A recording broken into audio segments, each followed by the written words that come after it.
வணக்கம் நண்பர்களே, நான் உங்கள் நாதன். இன்றைக்கி நம்ம பார்த்துட்ருக்க போர்வெல் நம்ம இப்போ அமைச்சிட்ருக்கோம். இது நமக்கு ஒரு 400 அடி போர்வெல் அமைக்க சொல்லியிருக்காங்க. ஏற்கனவே இந்த இடத்துல ஒரு 300 அடி 350 அடி அளவுக்கு ஒரு 4-5 போர்வெல் இந்த தோட்டத்தில் அமைச்சிருக்காங்க. அதில் இந்த கோடையில் தண்ணீர் ரொம்ப குறைவாக இருக்குது. அதனால் இன்னொரு போர்வெல் அமைக்கணும் அப்படின்னு சொல்லிட்டு இது ஒரு பெரிய அளவில் உள்ள தென்னந்தோப்பு. இந்த ஏரியாவை எடுத்துக்கிட்டிங்க அப்படின்னா ஓரளவுக்கு தண்ணி மேல்மட்டத்திலே கிடைக்கக்கூடிய இடம். பூமியில் ரொம்ப ஆழங்கள்லாம் போக வேண்டிய அவசியம் கிடையாது.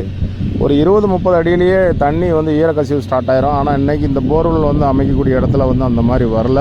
ஏன்னா அந்த வறட்சியில் நிறைய போர்வெல் இந்த சுற்றளவில் இருக்கிறதுனால நிலத்தடி நீர் மட்டம்லாம் ரொம்ப கீழே டவுன் ஆயிடுச்சு.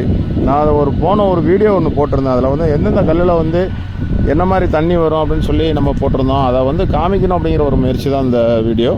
இந்த போர்வெல்லில் நமக்கு ஒரு ஆரம்பத்தில் ஒரு கிட்டத்தட்ட ஒரு 200-220 அடி வரை நமக்கு இந்த கரும்பாறை தான் ஓடிச்சு. அது வரையுமே ஃபுல்லாக டஸ்ட்டு தான். கம்ப்ளீட்டாக ஒரு சொட்டு தண்ணி கிடையாது. ஏன்னா அதுக்கப்புறம் தான் நமக்கு அந்த 220 அடிக்கு அப்புறம் தான் ஒரு ஈரக்கசிவு பாறை ஒரு வெள்ளைப்பாறை இந்த இடத்துல கிடச்சிருக்கு. இந்த ஏரியாவை பொறுத்தவரையுமே ஒரு 300-400 அடிங்கிறது நார்மலாகவே ஓட்டக்கூடிய இடங்கள். 300 அடி 400 அடி ஓட்டுறோம்னா சில போர்வெல்லில் பார்த்திங்கன்னா அந்த கருங்கல் ஒரு 20-30 அடியிலேயே மாறிடும். சில இதில் ஒரு 100-150 அடியில் போய் மாறும். ஆனால் இந்த இடத்துல கொஞ்சம் ஆழத்தில் போய் தான் மாறி இருக்குது. அந்த கல் மாறின அடுத்த ஸ்டெப்லேயே நமக்கு ஒரு நல்ல ஒரு ஈரக்கசிவு ஃபஸ்ட்டு கிடச்சிருக்கு. அதனால் நம்ம பைப்பை ஃபஸ்ட் அந்த மட்டத்திலே வச்சு லாக் பண்ணிட்டோம். ஏன்னா அதுக்கு மேலே நம்ம தண்ணீர் அதிகம் வரும்போது நம்ம விட்டோம்னா இந்த இடம்லாம் மணல் பாங்கான இடம். அதாவது ரொம்ப நைஸாக உள்ள ஸ்ட்ரக்சர். மேலே ஒரு 20-30 அடிக்கு நல்ல மண் நைஸாக இருக்கும். ஏன்னா நம்ம அந்த போரை அப்படியே ஓட்ட முடியாது. அதனால் பைப்பை ஒரு 60 அடிக்கு வச்சுட்டோம்.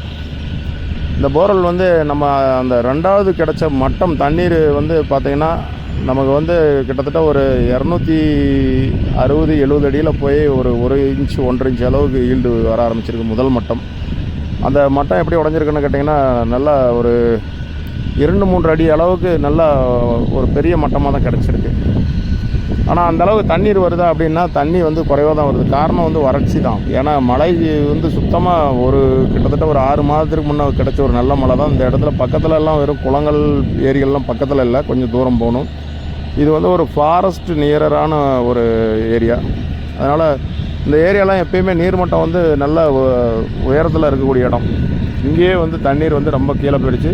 அதுவும் நமக்கு அந்த கிடச்ச தண்ணீர் மட்டமும் நல்ல ஒரு பெருக்கம் வரக்கூடிய மட்டம் தான் இருந்த போதில் அதில் அவ்வளோ தண்ணி வரல. ஒரு 1-1.5 இன்ச் தண்ணி நாங்கள் கணக்கீடு பண்ணுறோம். அதே மாதிரி இன்னும் 400 அடி ஓட்டும் போது இது போல் இன்னும் ஒரு 2-3 மட்டங்கள் உடஞ்சிது அப்படின்னா கண்டிப்பாக இந்த போரில் ஒரு 3 இன்ச்சு 4 இன்ச்சு அளவு கூட தண்ணி வரதுக்கான வாய்ப்புகள் உண்டு.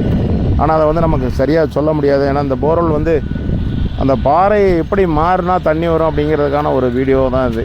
ஏன்னா போன வீடியோவில் நான் என்னென்ன நிறங்களில் இருக்கக்கூடிய பாறைகளில் எப்படி தண்ணி வரும் அப்படின்னு சொல்லி ஒரு சின்ன வீடியோ பண்ணியிருந்தேன். அதுக்கான ஒரு தொடர்ச்சி தான். ஏன்னா இதில் கரும்பாறை அதுக்கப்புறம் நமக்கு ஒரு வெள்ளைப்பாறையில் தண்ணி வந்திருக்கு. இந்த கல் இந்த அடுக்கு இன்னும் எத்தனை அடி இதே கண்டிஷனில் போகும் அப்படிங்கிறத நம்ம கரெக்டாக சொல்ல முடியாது. நம்ம கீழே போக போக நம்ம பார்க்கும்போது தான் தெரியும். ஏன்னா இந்த கல் ஒரு மாதிரி வெள்ளை கலரில் மாறினதுனால கம்ப்ளீட்டாக சிப்பாக தான் வந்துட்டுருக்கு. அதாவது போலர் ராக்குன்னு சொல்ல முடியாது, ஒரு சிறு சிறு கற்களாக வந்துட்டுருக்குது. ஆனால் இது அவ்வளோ சீக்கிரம் போர்லாம் நிறந்து போகாது.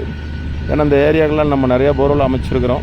இப்போ இந்த போர்வெல் கிட்டத்தட்ட நம்ம ஒரு 300 அடியை தாண்டிட்டோம். இதுக்கப்புறம் நம்ம கடைசி கட்டத்தில் என்ன மாதிரி வந்திருக்கு அப்படின்னு சொல்லிட்டு நான் அது இன்னொரு வீடியோவை எடுத்து கண்டிப்பாக உங்களுக்கு பதிவிடுறேன். இந்த மாதிரி நிறையா வீடியோக்கள், அதாவது நேரடியாக களத்திலிருந்து நாங்கள் நேரடியாக பதிவிட்டு அனுப்பணுங்கிற ஒரு முயற்சியில் தான் இது பண்ணிகிட்ருக்கோம். நிறைய இடங்களில் நமக்கு அந்த வண்டி சத்தத்தில் நம்ம என்ன சொல்கிறோம் அப்படிங்கிறது கண்டிப்பாக கேட்காது. அது மாதிரி தான்.